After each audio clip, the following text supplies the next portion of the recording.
Hey, everybody. Really excited for this chat today with one of the OGs in the cloud communication space, 8 by 8 and the CMO at 8 by 8. Bruno, how are you? Pretty good. Thanks for having us. Well, thanks for being here. Really excited to catch up because I've known 8 by 8, gosh, since the early 90s, late 80s, maybe. You've been through so much in this industry over the decades and yet continuing to innovate and push forward. For listeners who may not be familiar with 8 by 8, how would you describe you and some of the key problems that you solve for customers these days? It's a good question. Elevator pitch, here we go. So 8x8 is a business communications company that helps put together employee and customer conversations together in a simple way, all of that infrastructure that helps your company grow faster and your companies like you more. Well, that's a simple elevator pitch, but I'll take it. Sounds We good. we got to start high level. I'm happy to kind of go as deep as you want. I think I've been in this space a long time, and I put a lot of effort in not jumping to the CCAS, UCAS, CPAS. So I'm taking a step back and saying, if I was not really aware of 8x8, where do we start that conversation? Like, okay, that's interesting. I'd like to know more. And then we go into the 2,000 acronyms that our industry has. Well, we'll avoid the four-letter acronyms today, but in terms of CMO for over a year, I mean, what's been the biggest challenge in making cloud communications understandable and appealing to your customers these days? It's a good question. I think the biggest and most important change in our space is how can we make what we do, which is business communications, something that actually translates into business benefits, right? We can talk a lot about the features and all of the specifics from the telecom all the way to the AI down to the CCAS transcription, summarization, et cetera, et cetera, et cetera. I think there's so much fatigue in the industry on the features, the bytes, and everything that we're pushing. I think they are really important, but at the end of the day, how you put them together, how you leverage them in the right way to make you and your business successful is what really matters to me. And honestly, since I've been here, it's one of the biggest changes we've been trying to drive.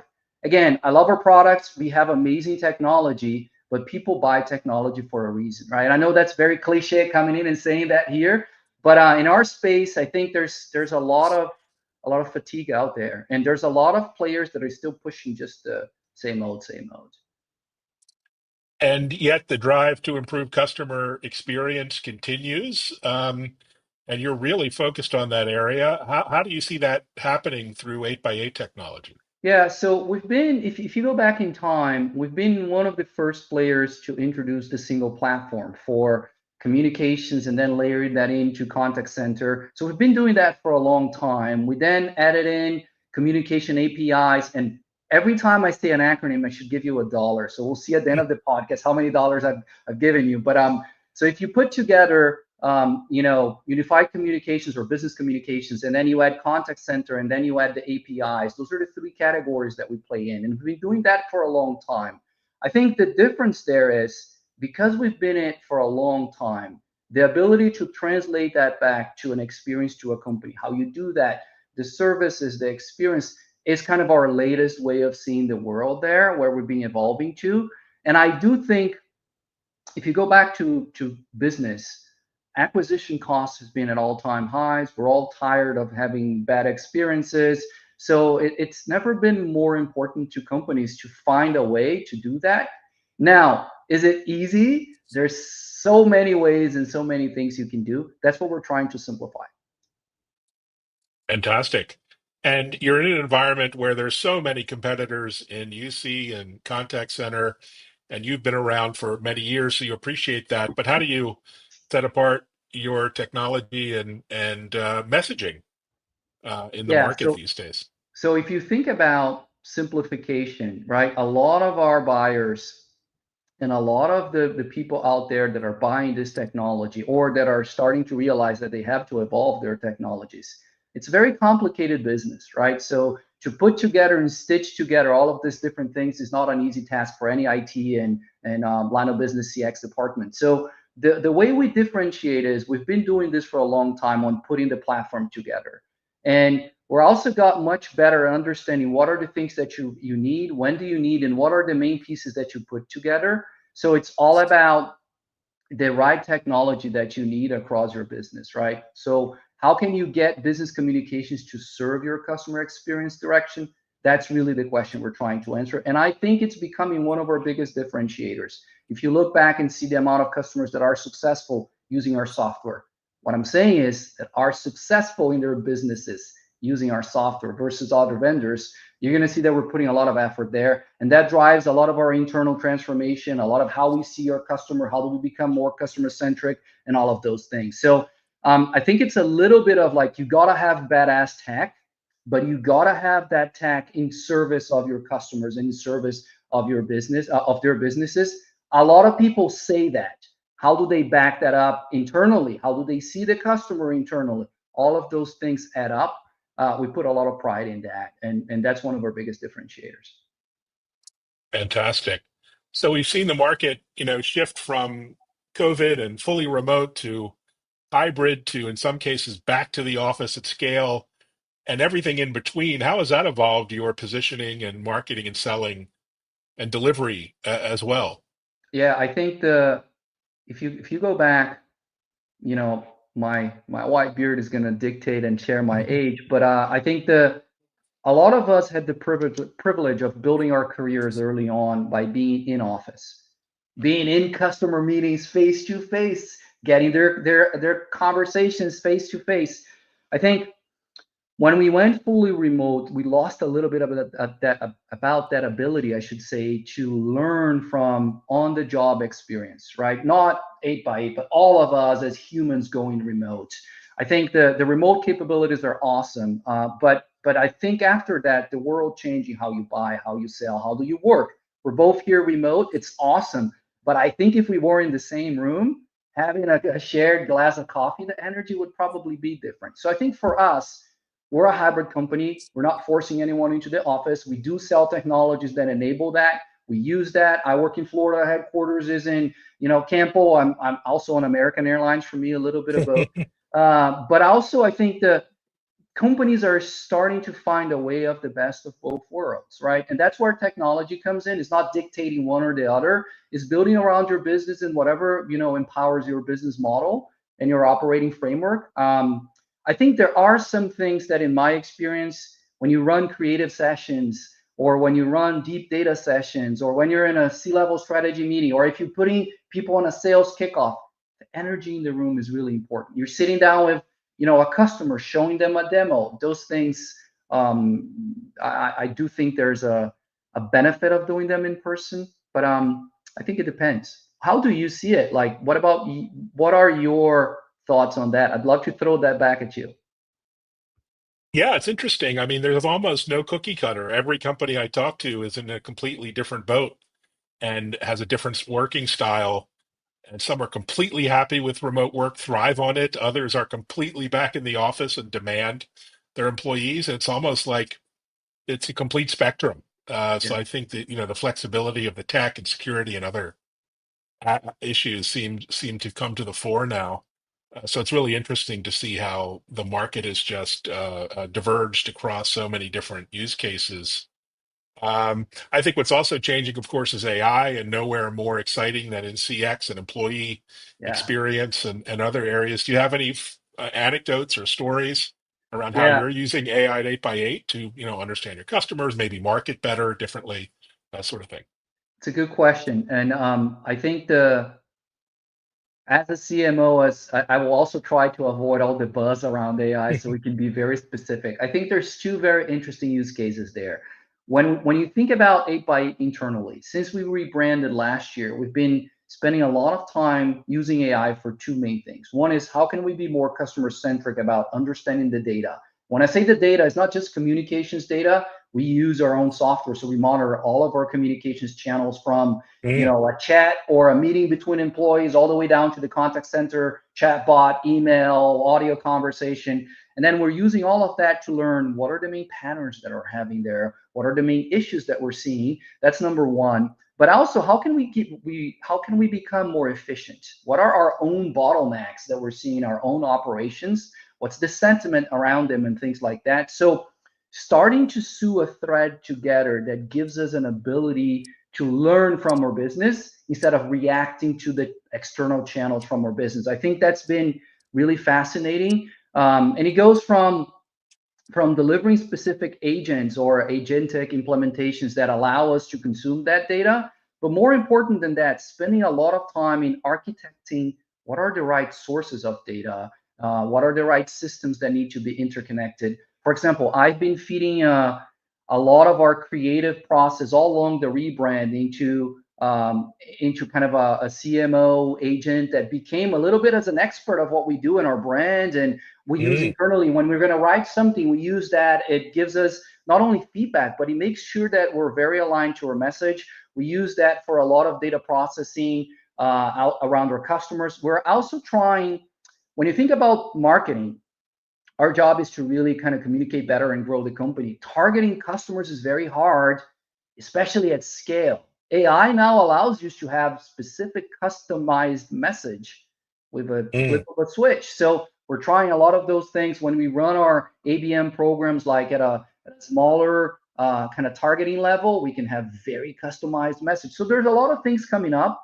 Um, as we change inside marketing, but also as 8x8 change internally to move faster and serve our customers better. Now, on point number two, all of that, all of those things add up as lessons for us to then evolve our product. If you look at every company in our space right now, they're focused in, oh, I have this better, outer realm use case, or this chatbot that gives you this, or this insights report that gives you that. So if you're talking about your business, are those things that can help you? Yes, they can, but they're all really outer realm use cases. I think for us, we're trying to take those things in a different direction, more aligned to what we're doing internally, which is because we have all of that data together, because we have a single platform that spans across an organization, how can that help us with AI to analyze and to get insights from it instead of just giving you,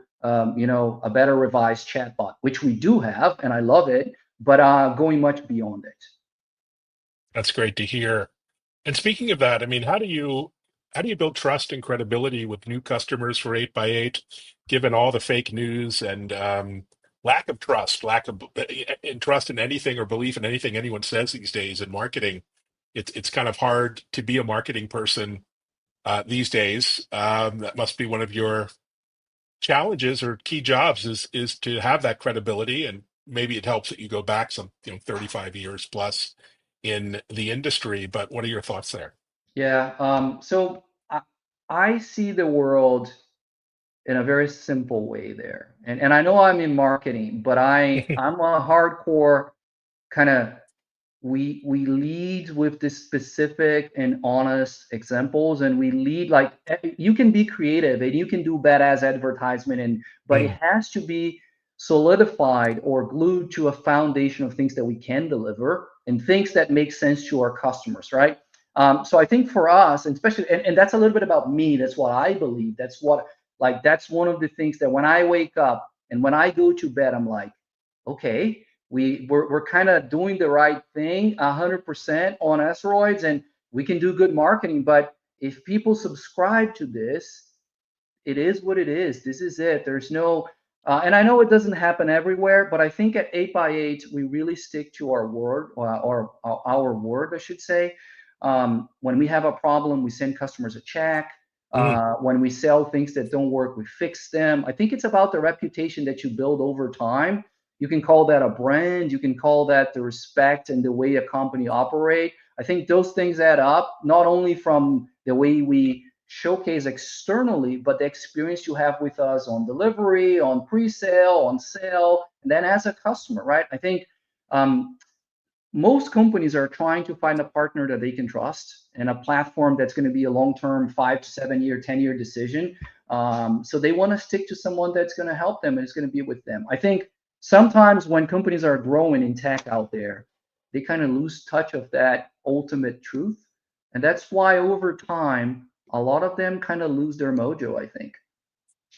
Yeah, I think a great example, case in point, is Apple, which has tremendous trust and credibility with their customers. A big Apple fanboy, but they had to admit they're not going to deliver their AI-based Siri this year as promised. They don't know when they can deliver it, and I think it's a big hit to their credibility. They had to pull advertising campaigns and ads and all kinds of things. So even big companies can And fail. Evan, I'm sorry to interrupt you, but I also think the most important thing, especially with AI, you gotta land it into a practical use case that has a very specific ROI. Because I think the way you cut through the noise is by simplifying it and say, okay, we're gonna do this. This is going to be an agent that's going to do X, Y, Z. And by doing that, it will help your business get to Y. I think if we do that and we go back to the companies and say, this is how you start, this is step one. You can go to step 137, but this is step one. I think if we do that, and if all companies do that, we kind of demystify it a little bit and we make something concrete that people can trust, that people can buy and consume in a kind of a step by step way. But more important than that, something that will drive ROI, which pushes all of us up. Oh, great uh, example of best practices there. So looking a little further out to, medium long term, what are some of the trends you're tracking or following around customer engagement or CX that you think will have the biggest impact Yeah, I over this think year and next? it's a good question. I think the world is changing dramatically with the acceleration of AI, right? So I think we all of our roadmaps and every roadmap out there is being accelerated either on making sure that we're developing outer realm use cases that do better agents and things that have better retention or better service. But I think the ultimate question for me that will shape this space is I think we're getting to a time where not only the computational power is rich enough, but also the cost of that computational power is dramatically going down. So that will give companies the ability to start putting together this data in a much more special way, a way that I think I haven't seen or that we haven't seen in this industry. I'm truly excited about that. We've been testing internally, like I told, and it's fascinating what you can learn from your business when you do that. It's just mind blowing. That is fantastic. So you have a bright future ahead of you. Any lessons learned you'd like to share in your first year plus I in the think there's a lot role? of there's a lot of lessons, and I think the what I love about being a CMO is that every day is different when you're changing and charging ahead fast. Sometimes it's external, sometimes it's internal. I think one of my biggest lessons, I think, was don't underestimate the power of simplicity. And I think in our space, giving that crisp message in a very simple way, cutting through the noise, I think is the most important one. I was always a business outcome type of guy coming in, but I think going very crazy on that message aligned to your business, to the CX, I think it's been a big lesson in terms of how do we get better and iterate over time. I'm very happy where we're at, but I have big expectations, so I think we can run faster there. Fantastic. So this year we've had a lot of trade shows and events and meetups. Hopefully it'll slow down a little bit, but what are you looking forward to over the next weeks, months? Any travel events or otherwise? Yeah, we're doing this week a big trade show in Vegas called Channel Partners. Mm, We've done Enterprise Connect last week, just coming up out of it. We're going to do a big analyst event in the UK with for our industry analysts next week. Doing a lot of customer events to kind of get closer to our customers into what they're doing, where they're going, putting them together to share insights on how they're using AI, how they're going, seeing CX going in different directions. So I think there's a lot of activity internally with our customers, but also externally with industry events, product launches, and exciting things ahead. There's so many events coming up that if you want to take a look, go to 8x8.com, click on our events tab. There's a lot of, well, like we'll be all over the country, all over the UK and Europe, all over Asia. Anyways, there's a lot of good stuff coming. that's good to hear. Well, hopefully we can meet at one of those many events. And thanks for joining and sharing peek into the vision and mission. Thank you. Thanks for having me. And thanks everyone for listening and watching and sharing. Take care.